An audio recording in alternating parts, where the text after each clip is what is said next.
आज की कहानी गोरी सास की काली बहू। करिश्मा एक बहुत खूबसूरत औरत थी। उसके बाल काले और लंबे थे, रंग तो दूध की तरह सफेद था। वो इतनी खूबसूरत थी कि कोई भी अगर उसे देखता तो देखता ही रह जाता। उसकी उम्र 50 के करीब थी, पर वो अभी भी जवान लगती थी। उसका एक बेटा था जिसके लिए वो अपनी ही तरह खूबसूरत लड़की ढूंढ रही थी। करिश्मा कोई भी पसंद नहीं आ रही थी जिसे वो अपनी बहू बनाए। उसका बेटा अशोक एक ऑफिस में काम करता था। उसकी शक्ल सूरत अपनी माँ की निस्बत अलग थे और उसकी सोच भी अपनी माँ की जैसी नहीं थी। वो शक्ल से ज्यादा इंसान की सोच और उसके अखलाक को पसंद करता था। उसकी ऑफिस में सोनाली का आज पहला दिन था। सोनाली एक आम शक्ल की सावनी रंगत वाली लड़की थी। ऑफिस का पहला दिन और ऊपर से वो लेट भी हो गई, जिसकी वजह से वो डरी सहमी नजर आ रही थी। अशोक ने जब सोनाली को देखा तब उसे वो बहुत अच्छी लगी और वो उसकी मदद को गया और उससे दोस्ती भी कर ली। वक्त गुजरता गया और वो दोनों एक दूसरे से प्यार करने लगे।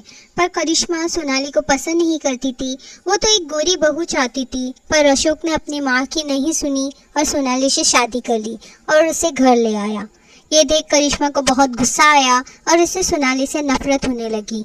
वो इसे इस घर से बाहर निकालना चाहती थी।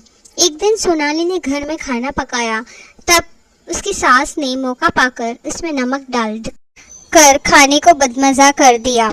और जब भी सोनाली कपड़े धोती तो इस कपड़ों को वो फिर से गंदा कर देती और सोनाली को अशोक से डांट खिलाती।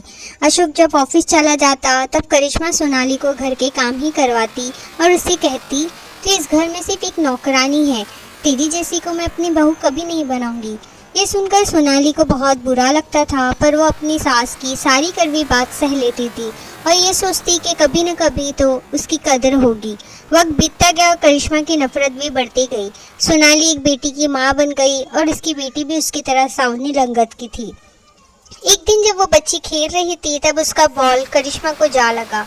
वो तो जैसे आग बबूला हो गई और उसने बच्ची को जोरदार थप्पड़ मारा। ये देखकर सोनाली को भी गुस्सा आ गया।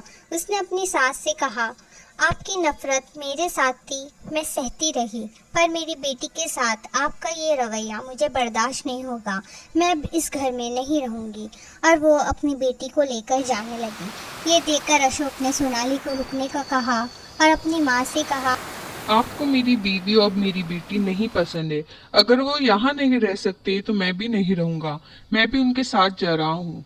ये कहकर वो चले गए। करिश्मा को उनके जाने का दुख हुआ, पर वो चुप रही। थोड़ी देर बाद उसे पता चला कि उसके बेटे की कार का एक्सीडेंट हो गया है और उसका बेटा और बहू इस दुनिया में नहीं रहे। करिश्मा ये सुनकर फूट फूट कर रोने लगी। उसने ये ख्वाब में नहीं सोचा था। उसे वो सारे जुल्म याद आने लगे जो उसने सोनाली पर किए थे।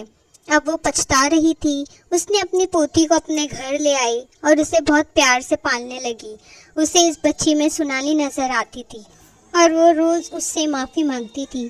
किसी के रंग रूप से नहीं, उस इंसान की आदत अखलाक से प्यार कर। अगर आपको मेरी कहानी पसंद आई है और ऐसी ही मज़ेदार कहानी के लिए मेरे चैनल को सब्सक्राइब करें। बाय।